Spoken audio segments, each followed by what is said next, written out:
마인드포스트 구독자 여러분 안녕하세요. 저는 한정자에서 활동하고 있는 이은미라고 합니다. 만나서 반갑습니다. 오늘은 여러분들이 알고 계신 것처럼 정신병원이 없는 나라로 유명한 이탈리아에 대해서 조금 알아보는 시간을 갖겠는데요. 우리나라의 정신보건 체계와 이탈리아의 정신보건 체계가 어떻게 다른지 알아보는 시간을 갖도록 하겠습니다. 오늘 자리에 모실 분은 한국후견시탁연구센터에서 근무하시는 송승현 박사님이십니다. 안녕하세요, 선생님. 안녕하세요. 네. 반갑습니다. 간단하게 하시는 일과 자기 소개를 좀 부탁드립니다. 예, 저는 한국후견시탁연구센터에서 전임연구원으로 일하고 있는 송승현이라고 합니다. 반갑습니다. 반갑습니다. 제가 이제 주로 하는 일은 이제 정신장애인의 이런 자기 결정권 그리고 그런 거 관련된 어떤 권위 보호와 관련된 이제 연구들을 주로 하고 있고요. 또 그 외에 관심사로는 이제 당사자 운동이라든지 이제 당사자가 주도하는 이런 새로운 대안적인 접근법이라든지 이런 것들에 많이 관심을 가지고 연구도 하고 있고 이제 활동도 같이 하고 있습니다. 네, 선생님 모시고 오늘은 새로운 이야기를 들어볼 수 있을 것 같아요. 예. 저희가 정신병원이 없는 나라 이탈리아를 이제 익히 들으신 분도 있겠고 또 되게 새로우신 분도 있을 것 같은데 예. 우리나라가 또 이탈리아 모델에 좀 주목해야 하는 이유가 뭘까요, 선생님? 아마 이제 이탈리아 모델에 대해서는 이쪽 정신장애인이나 혹은 정신건강이나 혹은 마인드포스트를 한 번이라도 접해보신 독자분들은 많이 들어보셨을 거라고 생각합니다. 아마 이제 영화 위켄드 뎃이라고 혹시 들어보셨나요? 네, 혹시 보셨나요? 위켄드 뎃 아니요, 영화? 못 봤습니다. 아, 예. 네. 그게 이제 위켄드 뎃이 이제 우리나라에 아마 2010년도, 2011년도쯤에 이제 들어왔는데요. 사실은 이제 사회적 협동조합으로 이제 어떤 그러한 중요한 주제를 가지고 들어왔던 영화입니다. 근데 그 영화를 보시면은 그 영화가 바로 이탈리아의 그 정신장애인들이 이제 78년도 이후에 이제 정신병원을 나오게 되면서 그때 이제 정신병원이 많이 없어졌거든요. 그래서 위켄드 셋이라는 영화가 우리나라에서 그렇게 개봉하고 나서 그 이후에 이제 이탈리아 모델에 대해서 사실은 많은 사람들이 좀 알게 되었고요. 저도 사실은 그 영화를 보고 나서 이제 처음으로 이탈리아는 과연 어떤 곳이길래 저런 변화들이 가능했을까 그런 궁금증을 가지게 되었었습니다. 그래서 나중에 혹시 기회가 되시면 그 위켄드 뎃 영화 한번 보셔도 괜찮습니다. 그 언제 개봉한 거고요? 개봉한지는 모르겠지만 우리나라에는 이제 2011년도쯤에 이제 들어왔고요. 그 베리어 프리 영화위원회에 아마 연락하시면은 이렇게 소정의 비용을 지불하고 아마 보실 수 있는 걸로 알고 있습니다. 그 영화가 어쨌든 이탈리아의 그 이제 정신병원이 이제 없어지고 난 이후의 변화도 잘 그리고 있지만 조금 이따가 다시 한번 언급하긴 할 텐데요. 그 사회적 협동조합이 사실은 이탈리아에서 굉장히 또 발전한 국가 중에 하나입니다. 그래서 그 사회적 협동조합에 대해서도 잘 그리고 있는 영화라서 한번 보시면 좋을 것 같습니다. 그래서 그 이탈리아 모델에 일단은 주목을 해야 되는 이유가 뭐냐? 그러니까 아마 우리는 일반적으로 그 정신병원의 존재가 굉장히 필수적이다라고 이제 생각을 하고 있습니다. 근데 이탈리아는 어쨌든 역사적으로 그리고 현실적으로 정신병원이 없어도 사실은 지금 정신장애인이 그래도 잘 살아가고 있다라는 것을 굉장히 보여주기 때문에 아주 중요한 의미가 있다고 할 수가 있습니다. 실제로 정신병원이 없는 게 사실인가요? 이제 제가 직접 이탈리아를 이제 가보진 않았습니다. 그래서 수많은 이제 자료들과 논문들과 그런 책들도 이제 제가 살펴보면서 많이 이제 공부도 했고 또 이제 논문도 한편 썼었는데요. 제가 일단 조사했을 때 이탈리아의 모든 국립 정신의료기관은 이제 다 폐쇄가 된 건 맞습니다. 근데 이제 우리나라 같은 경우에는 정신의료기관이 대부분 어떻게 되어 있죠? 90% 이상이 민간? 예, 맞습니다. 민간에서 이제 운영이 되고 있습니다. 네. 근데 이제 이탈리아 같은 경우에는 이제 NHS 체계이거든요. 그러니까 국가보건 시스템 체계입니다. 네. 나 이게 갑자기 네. 말이 맞고 나라에서 한다는 거죠, 쉽게. 그렇습니다. 예, 이제 국가에서 이제 보건 시스템을 책임지고 있는 체제입니다. 그렇기 때문에 이제 제도의 차이가 있는데요. 그러다 보니까 이탈리아는 90% 이상이 사실은 이제 국립 정신 의료기관이었습니다. 네네. 그러다 보니까 엄밀히 말하면 이탈리아의 모든 국립 정신 의료기관이 폐쇄된 건 맞다. 하지만 여전히 이제 민간 정신 의료기관에서 운영되고 있는 정신 의료기관은 있을 것입니다. 그리고 뒤에 살펴보시겠지만 이제 이탈리아가 이 정신보건 개혁을 하면서 모든 정신의료기관, 국립 정신의료기관을 폐쇄했지만 지역사회 정신건강센터라고 해서 이제 굉장히 중요한 역할을 하는 네. 지역사회 내 기관이 있는데요. 거기서 이제 잠깐 쉴 수 있는 그런 공간들, 그러니까 병원은 아니지만 네. 병원과 유사하게 단기적으로 이제 머무를 수 있는 공간을 운영하고 있는 게 있습니다. 대체하고 있는 역할들이 네. 나름대로 있고요. 그리고 이제 종합병원이라고 해서 이제 정신병원으로만 따로 분리되는 것이 아니라 이제 종합 어떤 신체적인 어떤 질환들을 다 치료하는 그런 종합병원이라는 구조 안에서도 이제 법적으로는 이제 15병상 이상의 이제 그거를 지정할 수 있도록 하는 부분들이 있습니다. 그러니까 정신병원이 따로 만들어진 것은 다 없지만 네. 여전히 이제 지역 그럼에도 사회에서. 불구하고 네. 사실 지역사회에서 네. 병원이라는 곳을 이용할 때가 있습니다. 그럴 때 이제 종합병원 안에 있는 그 정신과 병상을 이용할 수 있게끔 또 만들어놓은 시스템들도 있습니다. 예. 새로운 걸 많이 알아가네요. 말씀을 끊어서 죄송합니다. 아닙니다. 진행해 주세요. 그래서 사실은 이제 그런 변화 때문에 그런 국가적인 어떤 시스템을 조금 네. 이해해야만 사실 이탈리아가 이래서 정신병이 없어졌구나 이런 것도 더 쉽게 이해할 수 있고요. 그래서 우리나라 같은 경우에는 사실은 국가가 운영하고 있는 정신의료기관이 많지는 않습니다. 아마 전국적으로 제가 알기로 6개, 7개 정도가 있는 그거밖에 안 걸로 돼요? 있는 걸로 알고 있는데요. 그래서 그러다 보니까 사실은 우리나라가 여전히 좀 이 정신보험 개혁이 쉽지 않은 것은 이렇게 조금 이런 전체적인 이탈리아와 우리나라의 어떤 제도 자체, 보건제도 자체에 따른 차이가 네. 어느 정도 좀 존재하고 있다라는 부분을 또 감안해 주시면 좋을 것 같습니다. 네. 그렇다면 이탈리아는 왜 정신병원을 없앤 건가요, 선생님? 이게 일단은 저희가 오해를 하지 말아야 될 게 이탈리아가 이렇게 정신보험 개혁을 했던 것 중에 주요 목적은 정신병원을 없애자는 것은 아니었습니다. 그러니까 그것이 주 목적은 아니었습니다. 정신병원 폐쇄라는 것은 즉 이탈리아가 정신보험 개혁을 한 이유는 정신장애인도 다른 환자들, 다른 사람들과 동등하게 한 사람의 시민으로서 대우받을 수 있도록 하기 위한 것이었습니다. 이해되시나요? 그러니까 네. 이 이탈리아 정신보건 개혁을 이제 진행한 대표적인 이제 정신과 의사가 프랑코 바자리아라고 하는 정신과 의사 네. 선생님이 있습니다. 이분은 이제 전 세계적으로 굉장히 유명하신 분이고 지금은 이제 돌아가셨는데요. 이 바자리아 선생님이 사실은 78년도에 이 이탈리아 정신보건 개혁을 주도했고 그랬을 때 사실은 주목했던 것은 바로 정신장애인의 또 사실은 모든 비장애인이나 혹은 뭐 신체 장애인이나 여성이나 남성이나 노인이나 청년과 똑같은 사람인데 똑같은 시민인데 그들의 권리가 사실은 보장받지 못하고 있다. 근데 그 이유는 사실은 바로 이 정신병원 안에 오랫동안 머물러 있기 때문에 그 시민에 대한 권리, 시민권 자체가 굉장히 많이 배제되고 있는 것이 당연시되고 있다라는 그것에 주목을 했습니다. 그렇기 때문에 정신장애인의 시민권을 복원하기 위해서 그 목적을 위해서 사실은 정신병원 폐쇄라는 수단으로 간 것이죠. 그러니까 정신병원 폐쇄가 목적이 아니었다라는 부분을 기억해 주시면 좋고요. 그래서 이제 바제리아는 이런 얘기를 했습니다. 정신병원 폐쇄는 환자를 버리는 것이 아니다. 오히려 그들이 가지고 있는 진짜 문제를 더 나은 방향으로 돌볼 수 있는 조건을 만들어낼 수 있다. 이렇게 이야기를 했습니다. 그러니까 정신병원을 폐쇄함으로써 오히려 우리가 그 공간 안으로 숨겨두었던 본질적인 문제들을 더 꺼집어낼 수가 있다. 이렇게 했던 것이죠. 그래서 어떻게 보면 이탈리아의 정신병원 폐쇄가 이제 모든 정신병이 없어지면 개혁이 성공한 거 아니야라고 생각할 수가 있는데 그것이 아니었습니다. 사실 그것이 바로 개혁의 시작점이었고요. 그래서 이제 이탈리아 같은 경우에는 이제 78년도에 로우 180이라고 하는 법률 180을 통과시키면서 이제 정신병원이 다 없어졌지만 그때부터 꾸준히 지금까지도 사실은 정신병원 개혁을 해오고 있다. 반대로 말하면 커뮤니티 중심, 그러니까 지역사회 중심의 정신건강 시스템 체계를 지금도 어떻게 보면 계속해서 구축하고 있는 과정이다라고 보실 수가 있습니다. 이야기를 듣다 보니 정신병원이 없어지고 지역에서 시민권을 복원해서 정신장애인도 비당사자처럼 잘 지낼 수 있도록, 잘 살아갈 수 있도록 하는 데에는 모두가 이견이 없을 거라는 생각이 들어요.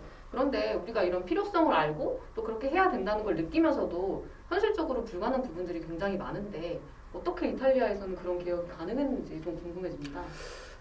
사실 이탈리아의 개혁이 어떻게 가능했을까에 대해서 말씀드리면 굉장히 너무나 길고 복잡할 수 있습니다. 결코 단순한 과정은 아니었고 단순한 역사도 아니었다고 생각합니다. 그냥 간단하게 말씀드리면은 사실은 이제 이탈리아의 이제 정신보건 개혁이 이제 성공할 수 있었던 게 그 당시에 어떤 사회적 문화적인 배경도 사실은 굉장히 중요했습니다. 아시는 분도 있겠지만 사실은 68 혁명이라고 이제 들어보실 수 있습니다. 이제 프랑스에서부터 시작된 어떤 사회적인 혁명 운동인데요. 그렇기 때문에 60년대, 70년대가 사실은 전 세계적으로 굉장히 급변하는 시기였습니다. 어떤 문화나 어떤 의식이나 어떤 이념들도 굉장히 새롭게 급변하는 시기였습니다. 그러다 보니까 아마 지금보다 오히려 이 당시가 굉장히 급진적이었던 시대라는 부분은 분명히 감안해 주시는 게 좋을 것 같고요. 그럼에도 불구하고 사실은 이탈리아는 어떻게 가능했을까?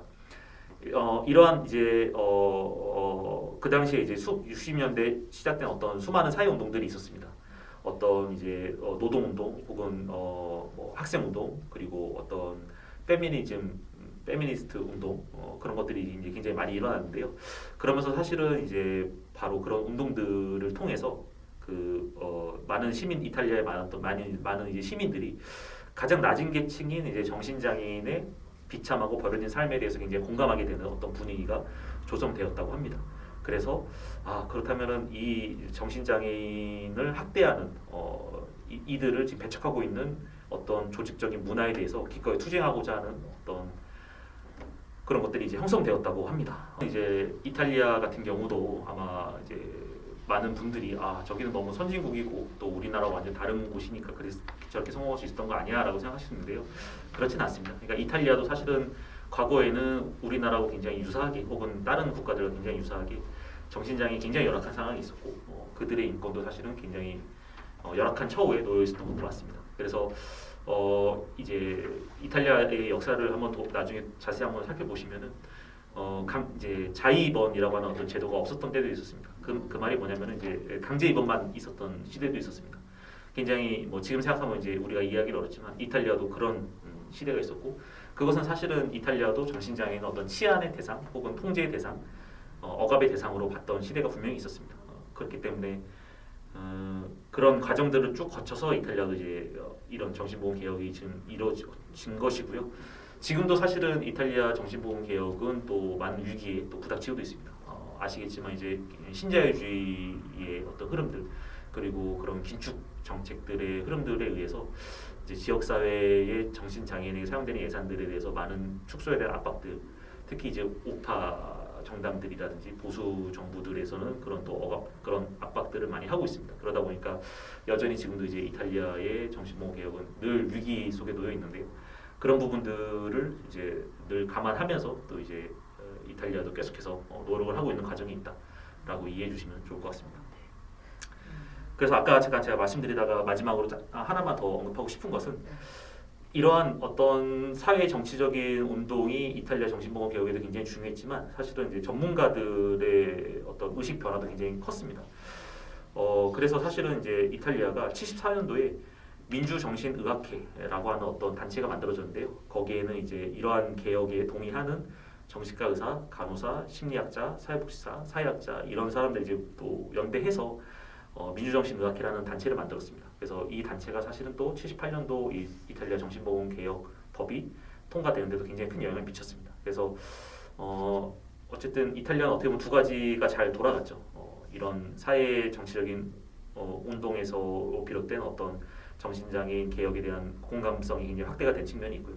또 정신장애인이나 정신건강과 관련된 전문가들도 이 부분에 공감을 하면서 같이 연대체를 구축해서 이런 두 축이 같이 잘 돌아갔기 때문에 개혁이 또 성공할 수 있지 않았을까라고 생각이 듭니다.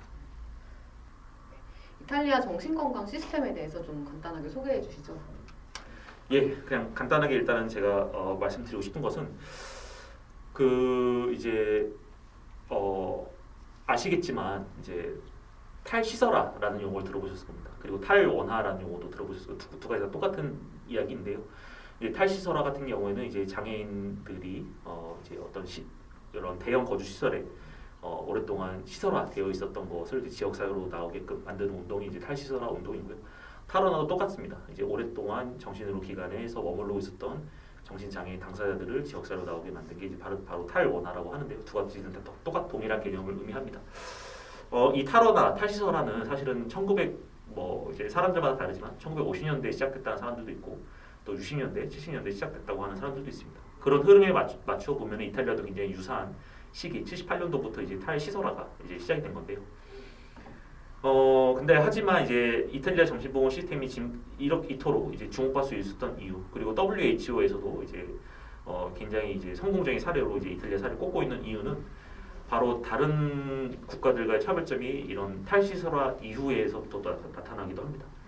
대표적으로 이제 미국하고 좀 비교할 수 있습니다. 그러니까 미국도 사실은 1960년대부터 이제 탈시설화, 탈원화가 본격적으로 시작됐습니다.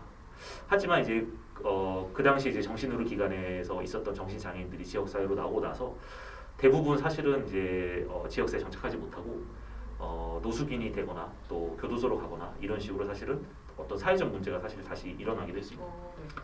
그 사회적 현상을 사실 다른 말로 하면 이제 재시설화 혹은 변형된 시설화라고 이제 지칭합니다. 그 말은 이제 기존의 정신의료 기관이라는 어떤 시설에서 나왔지만 지역 사회에서 그 인프라라든지 그들이 자립 생활을 할 수 있도록 지원해주는 어떤 서비스나 정책망이 잘 형성돼 있지 않다면 교도소라든지 노숙인이라든지 이런 식으로 형태는 다르지만 그 본질은 굉장히 유사한 다시 또 다른 시설화로 이어지게 된다라고 볼 수 있습니다. 근데 이제 이탈리아 같은 경우에는 78년도에 이제 법이 통과된 이후에 탈시설화를 동일하겠죠. 이제 모든 정신병원이 이제 폐쇄가 되면서 그러면서 동시에 사실은 지역사회 서비스 체계를 굉장히 구축시켰습니다. 그것이 이제 우리나라에서 굉장히 최근에 핫한 이슈인데 커뮤니티 케어라고 해서 아마 들어보셨을 것입니다. 지역사회 중심의 이제 서비스 체계를 이제 의미합니다. 그래서 이제 그 이탈리아 같은 경우에 이제 정신보건 시스템의 가장 큰 핵심은 병원 중심의 서비스는 서서히 줄어들었지만 지역사회 중심의 서비스 체계는 서서히 늘어갔습니다. 뭐 주거 서비스, 그다음에 주간 이용 서비스, 그다음에 외래치료 서비스, 그리고 직업과 관련된 서비스들 이런 것들이 지속적으로 이제 늘어갔습니다. 그렇기 때문에 저는 이탈리아 모델이 지금까지 성공할 수 있었던 30년이 넘도록 이 개혁이 성공할 수 있었던 가장 큰 기반이 아니었을까 싶습니다. 말씀하셨던 부분 중에서 지역사회 정신건강센터의 역할이 굉장히 크고 또 중요하다라고 이제 이야기하신 것 같은데 이에 대해서 조금만 더 자세히 소개해 주실 수 있을까요? 예. 이제 커뮤니티 멘탈 헬스 센터라고 하는데요. 사실은 뭐 우리나라도 이제 아시는 분은 아시겠지만 1995년도에 정신보건법이 처음으로 제정되면서 사실은 이제 정신보건센터라고 하는 것이 만들어졌죠. 지금은 이제 그것을 정신건강복지센터라고 부르는데요. 사실은 어떻게 보면 우리나라의 참 이제 아쉬운 부분들이 그런 부분들입니다. 그러니까 뭐랄까요, 약간은 좀 이름만 따와서 이제 서비스를 만드는 그런 것들이 많이 있는데요. 사실은 지역 사회에 있는 이 정신건강센터 멘탈헬스 센터가 사실 굉장히 중요한 역할을 해야 하고 우리나라도 앞으로 그렇게 가야 되지 않을까 싶습니다. 근데 이탈리아는 어쨌든 이제 모든 정신병원이 폐쇄가 되면서 바로 이 지역사회 중심의 서비스 체계방을 만들었는데 거기에 핵심을 이제 지역사회 정신건강센터가 이제 하고 있고요. 특히 이제 거기서의 이제 그 핵심은 아까 잠깐 말씀드렸지만 바로 이제 응급병상이라고 하는 어떤 이제 병상 뭐 어떤 그 이제 머무를 수 있는 공간을 그 지역사회 정신건강센터 안에 만들어놨습니다. 굉장히 소규모이긴 한데요. 이탈리아 이제 트리에스테라고 하는 지역이 있습니다. 북부의 아주 작은 도시인데 거기서의 이제 지역사회 정신건강센터를 살펴보면은 이제 한 4개에서 8개 정도의 이제 베드로 구성이 되어 있다고 하고요. 그 공간은 이제 호스피탈리티라고 이제 좀 부른다고 합니다. 그게 바로 이제 환대라고 표현하는데요. 일종의 저는 제가 이해했을 때는 위기 쉼터라고 이제 이해가 됐습니다. 당사자가 지역사회에 살아가다가 위기 상황이 언젠가 찾아올 수 있습니다. 그랬을 때 그것이 바로 이제 폐쇄적인 정신의료 기관 폐쇄 병동으로 들어가는 것이 아니라 지역사회에 있는 지역사회 정신건강센터에 그 바로 머무를 수 있는 바로 그 환대라는 공간에서 잠깐 이제 머물렀다가 이제 갈 수 있는 공간이 있다고 생각합니다. 24시간 운영이 되고 있고요. 그리고 이 이제 지역사회 정신건강센터의 환대를 이용할 때는 이용자는 이제 손님으로 간주가 된다고 합니다. 그리고 제가 어떤 논문을 살펴보니까 이렇게 이제 당사자가 묵을 수 있는 방은 1인실하고 2인실이 있고 평균 체류 기간은 1.5일 정도로 굉장히 짧게 나타나기도 했습니다. 그래서 요 지역사회 정신건강센터의 이 쉼터에서 머무르게 되면은 이제 기존에 이제 병동에 입원했던 거하고 굉장히 다른 여러 가지 특징들이 있긴 있습니다. 그러니까 규칙도 사실은 시설에서 일방적으로 정하는 규칙이 아니라 서로 간에 합의돼서 정하는 규칙들이 있고요. 또 이제 그 위기 상황 때 잠깐 들어오지만 이 사람이 지역사회에서 살아갔을 때 다양한 활동들을 하고 있었잖아요. 직장을 다니고 있었을 수도 있고, 혹은 학교를 다니고 있었을 수도 있고, 혹은 다양한 사회적 활동을 하고 있을 수 있는데 사실은 이제 그랬을 때 폐쇄 공간으로 들어갔을 때는 사실 그런 것들이 단절되는데 이 지역사회 정신건강센터에 있는 쉼터로 들어갔을 때는 그런 사회적인 활동도 계속해서 지속할 수 있도록 해주는 여러 가지 조금 새로운 특징들이 있다라고 볼 수가 있습니다. 이탈리아 정신보건 개혁이 성공할 수 있었던 다른 요인은 어떤 게 있을까요? 예. 네. 이탈리아 정신보건 개혁이 사실은 이제 성공할 수 있었던 다양한 요인들이 아까 말씀했던 것처럼 지역사회 정신건강 센터나 지역사회 거주 시설이나 또 제가 잠깐 얘기했던 종합병원 정신과 병동이나 뭐 굉장히 많은 역할들이 있지만 저는 개인적으로는 사회적 협동조합이 또 굉장히 중요한 역할을 했다고 생각합니다. 그러니까 아시겠지만 어쨌든 78년도에 이탈리아가 이제 로 180 법률 180을 통과시키고 나서 모든 정신병이 폐쇄할 수밖에 없었는데 그러면서 어쨌든 좋든 싫든 간에 당사자들은 지역사회로 나와야 됩니다. 나와야 되는데 그렇다면 이제 가장 중요한 게 사실은 바로 일이죠. 그리고 그게 또 우리가 굉장히 이 사회적 삶과 직결되는 게 바로 경제적인 문제입니다.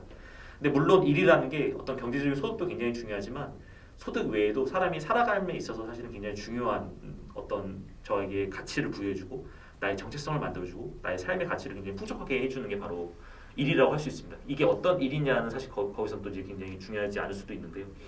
어쨌든간 사회적 협동조합이 만들어지면서 바로 이 역할을 했습니다. 그러니까 정신병원에서 나왔던 당사자들이 바로 일의 세계로 뛰어들 수 있도록 사회적 협동조합이 굉장히 중요한 역할을 했다고 생각하고요. 그래서 실제로 이제 1970년대부터 90년대까지 이 병원에서 나왔던 이 정신장애 당사자들을 사회로 어쨌든 재통합해야 되거든요. 그랬을 때 이 사회적 협동조합이 이탈리아 전역에서 굉장히 널리 잘 활용됐다고 하고 있습니다. 그래서 이 사회적 협동조합이 주는 효과들은 크게 세 가지로 이제 좀 구분할 수가 있는데요. 첫 번째는 바로 정신장애인의 시민권을 회복하고 사회적 재통합을 도모했다라는 측면입니다. 이게 무슨 말이냐? 바로 사회적 협동조합의 또 다른 목표는 정신장애인들을 다른 시민들과 관련시키는 것이었습니다. 그러니까 사회적 협동조합이 굉장히 다양하거든요. 이탈리아 같은 경우에는 농업도 있고 건축, 청소, 재봉, 호텔 운영, 레스토랑, 홈 케이터링 뭐 이렇게 굉장히 다양한 사회적 협동조합이 나오고 유캔두텍 같은 경우에는 이제 거기서 나오는 것도 실제 사례에 기반했다고 하거든요. 논첼로 협동조합이 나오는데 논첼로 협동조합을 제가 가보진 않았지만 영화에서는 이제 바닥 마루 깔기라는 사업을 하는 거거든요. 그것도 어쨌든 사회적 협동조합으로 하는 거죠. 근데 그런 데서 일을 하면서 비장애인들하고 같이 이제 업무를 하게 되거든요. 그러면서 이제 조금 더 자연스럽게 이제 사회적 재통합을 할 수 있게끔 만들어주는 역할을 했다고 합니다. 두 번째는 바로 이제 제도를 통한 정신장애인 고용 촉진입니다. 그러니까 사실은 사회적 협동조합을 이탈리아가 이제 굉장히 발전한 국가이긴 한데요. 이게 그냥 성공하지는 못했던 것 같습니다. 바로 이제 이탈리아의 이제 91년도에 만들어진 법률 381이라는 게 있는데요.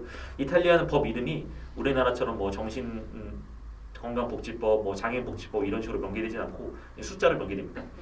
근데 이 법률 381이 바로 사회적 협동조합에 대한 규정인데요. 거기서 이제 이런 식으로 좀 규정되어 있습니다. 그러니까 이 사회적 협동조합을 너가 운영하고 여기서 세금 공제를 받기 위해서는 최소 30% 이상을 장애인으로 고용해야 된다는 규정을 만들었다고 합니다. 30%가 사실 굉장히 큰 숫자죠. 그러니까 내가 만약에 100명을 뽑는 사회적 협동조합이라고 하면은 100명 중에서 30명은 정신 장애인이든 신체 장애인이든 어쨌든 장애인을 뽑아야 되는 규정을 만들었습니다. 그리고 이 30%를 지키지 않았을 때 사실 그 사회적 협동조합이 흔들릴 수 있을 정도로 굉장히 강한 세금을 매겼다고 합니다. 그러니까 사실은 그만큼 30% 이상을 채용할 수밖에 없었게끔 사실은 이제 제도가 좀 만들어진 구조가 있습니다.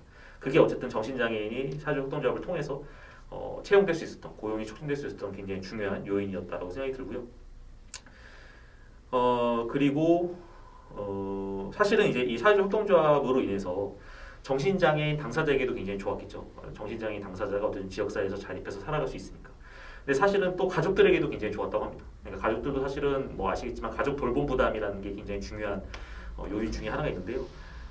이 가족들의 돌봄을 조금 경감시키는데도 사회적 협동조합이 굉장히 큰 역할을 했다고 하고요. 또 세 번째는 사실 지역 경제 발전에도 굉장히 큰 역할을 했다고 합니다. 그러니까 우리가 흔히 정신장애 같은 경우에는 뭐 이 지역사회 경제에 있어서 마이너스가 되는 존재라고 생각할 수 있는데 이 사회적 협동조합을 통해서 많은 당사자가 채용이 되고 그들이 채용돼서 월급을 받으면 사실 또 돈도 쓰게 되고 또 세금도 내게 되죠. 이런 식으로 해서 사실은 그 지역 자체가 또 경제적으로 굉장히 발전하게 되는 그런 선순환이 있어서 사회적 협동조합이 그런 중요한 역할을 했다고 합니다. 그래서 사실은 이 가족에 대해서도 굉장히 이제 제가 여기서 자세하게 말씀드리진 못했는데 이탈리아가 처음으로 정신보험 개혁을 했을 때 가족들은 찬성을 했을까요? 반대했을까요? 반대. 예, 반대를 했습니다. 왜냐면은 우리나라도 굉장히 유사하겠지만 이 사람들 지금 우리 집으로 오면은 우리가 지금 케어할 수도 없고 돌볼 수도 없고 굉장히 힘들다라는 것으로 해서 사실 반대를 했는데 나중에 시간이 지나면서 사실은 가족들도 이 정신보건 개혁에 굉장히 큰 지지자가 됐다고 합니다. 뭐 그 역할에 있어서 저는 사회적 협동조합도 하나의 역할을 했다고 생각이 들고요. 또 두 번째 역할은 아마 주거 서비스 역할일 겁니다. 그러니까 주거 서비스가 잘 구축이 되면서 오히려 가족들도 이 당사자가 이 주거에서 잘 살아가면서 관계도 더 좋아지고 하는 것들이 또 나타났다고 하거든요. 그래서 어떻게 보면 지금 우리나라에서의 이 가족들의 어떤 어려움들이 구조적인 문제에서 생산될 수 있다는 게 사실 또 이탈리아가 보여줄 수 있습니다. 그러니까 우리나라도 사실 지역사회 중심의 서비스가 잘 만들어지고 주거 서비스나 정신장애인 일자리와 관련된 서비스들이 많아지면은 우리나라의 정신장애 가족들도 이런 탈원화에 대해서 굉장히 적극적으로 지지해 줄 수 있는 사람이 될 거라고 생각합니다. 네. 마지막 질문입니다. 이탈리아 정신건강 개혁의 성과는 어떠한가요? 뭐 굉장히 많은 성과가 있습니다. 뭐 아까도 잠깐 말씀드렸다시피 네. 일단은 지표로만 간단히 좀 설명드리면은 이제 이탈리아의 에밀리아 로마냐라고 하는 어떤 지역이 있습니다. 거기서 이제 1978년도와 2008년도의 이제 정신건강 서비스에 대한 어떤 그 총체적인 수에 대해서 약간 비교를 했는데요. 가령 78년도에는 정신병 병상 수가 5,191개로 나왔는데 2008년도에는 0으로 나왔습니다. 그러니까 모든 정신과 병상이 없어졌다라는 게 나타나고요. 그에 비해서 우리가 이제 주거 서비스 중에서 최근에 가장 많이 주목받고 있는 게 바로 지원 주택이라고 하는데요. 이탈리아가 에밀리아 로마냐의 1978년도에는 지원 주택이 307개였는데 2008년도에는 1,050개로 또 늘었습니다. 그러니까 이런 식으로 해서 사실은 정신과 병상수가 확 줄어들었지만 동시에 지원 주택과 같은 주거 서비스가 확 늘어가는 어떤 성과들도 볼 수가 있고요. 그리고 또 아까 말씀드렸던 사회적 협동조합도 지금 현재 약 4,500개 정도의 이제 사회적 협동조합이 이탈리아 전역에 구성이 되었고 장애인이 30% 고용되어 있다고 합니다. 그리고 이제 또 이제 OECD에서 사실은 각 국가의 정신건강 지표를 볼 때 굉장히 중요하게 보는 것 중에 하나가 바로 강제 입원 비율이거든요.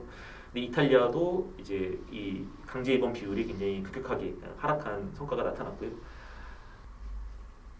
만약에 입원할 일이 생겨도 지역사회에서 이제 어떤 정신장애 살아가다가 입원할 일이 생겨도 아까 말씀드렸던 지역사회 정신건강센터에 만들어진 그 응급병상이 있죠. 쉼터 거기가 대부분 그거를 대체하는 것으로 이제 또 나타났다고 합니다. 그리고 평균 체류 기간이 이제 한 10에서 12일 정도로 굉장히 짧게 나타나고 있고요. 그리고 이제 아까 말씀드렸던 종합병원에도 이제 이런 병상이 있긴 있는데 거기 같은 경우에 더 짧더라고요. 거기는 이제 평균 3일 정도로 해서 굉장히 짧게 나타나고 있습니다. 강제 입원 비율은 아까 말씀드리긴 했는데 이제 2015년도 보니까 전체 입원 중에서 5% 미만이 강제 입원 비율로 나타났습니다. 우리나라와 비교해 보면 굉장히 적은 비율이다라는 걸 알 수가 있고요. 그리고 자살률도 굉장히 낮아졌습니다. 이 자살률이 낮아진 게 뭐 이탈리아 정신보건 개혁과 어떤 관계가 있냐라는 거를 제가 뭐 여기서 지금 정확하게 알려드릴 수는 없을 것 같은데 어쨌든 성과는 이렇게 나타났습니다. 그래서 가령 1978년도에는 10만 명당 7.1명의 자살률이었는데요. 2012년도에는 6.3명으로 더 낮아지는 지표가 나타났습니다. 참고로 지금 한국 같은 경우에는 10만 명당 자살률이 뭐 26명, 27명 이 정도 나타나고 있고요. 그러니까 우리나라 자살률에 비하면 이탈리아 자살률이 엄청나게 낮다라는 부분도 확인할 수가 있습니다.